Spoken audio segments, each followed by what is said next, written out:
இந்த சீன்ல வர மாதிரி நீ ஒரு லைஃபை சேவ் பண்ண நினைச்சா நீ டாக்டரா தான் இருக்கணும்னு கிடையாது. பேசிக் ஃபர்ஸ்ட் தெரிஞ்சா போதும். அப்படி ஒரு லைஃபை சேவ் பண்ண நினைச்சா நீ தெரிஞ்சுக்க வேண்டிய basic first aid. Number 1, scene safety. அந்த பிளேஸ் சேஃபா இருக்கான்னு ஃபர்ஸ்ட் செக் பண்ணு. Any leaks like petrol leak or fire risk இந்த மாதிரி ஏதாச்சும் இருக்கான்னு செக் பண்ணு. நீ அங்க சேஃபா இல்லைனா விக்டிமும் சேஃப் இல்லை. Number 2, bleeding and consciousness. அந்த பர்சன் கான்சியஸா இருக்காங்களான்னு பாரு. ஏதாச்சும் ப்ளீடிங் இருக்கான்னு செக் பண்ணு.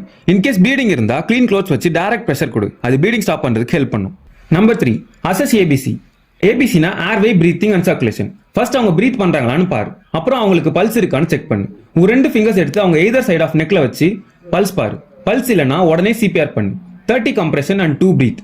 பிரீத் எமர்ஜென்சிக்கு ஆம்பர் பேக் இருந்தா அதை யூஸ் பண்ணு. இல்லனா மவுத் டு மவுத் பிரீத் கொடு. பிரீத் கொடுக்கும்போது அவங்க சின் லிஃப்ட் பண்ணி அவங்க நோஸ் க்ளோஸ் பண்ணிட்டு கொடு. எத்தனை சைக்கிள் ஆஃப் சிபிஆர்னு சவுண்ட கவுண்ட் பண்ணு. Continue CPR till help arrives. Assess pulse for every 2 minutes. Check only for 5 to 8 seconds. Suppose அவங்களுக்கு பல்ஸ் இருக்குன்னா சிபிஆர் வேணாம். Just give 1 breath per 5 to 6 seconds. Same as chin lift and nose close. Number 4, call emergency. Exact location and பேஷண்டோட ஸ்டேட்டஸை கிளியரா சொல்லு. Number 5, don't move. Biggest mistake accident ஆன உடனே heavy movements கொடுத்து அவங்கள மூவ் பண்றது. In case of fracture it's very important to immobilize the patient. இந்த 5 ஸ்டெப்ஸ் உன்னால பண்ண முடிஞ்சா நீ தான் அந்த பர்சனோட life saving hero. So act quick and save life. இந்த மாதிரி யூஸ்ஃபுல் கண்டென்ட்க்கு நம்ம பேஜை ஃபாலோ பண்ணிக்கோங்க. தேங்க்ஸ் ஃபார் வாட்சிங்.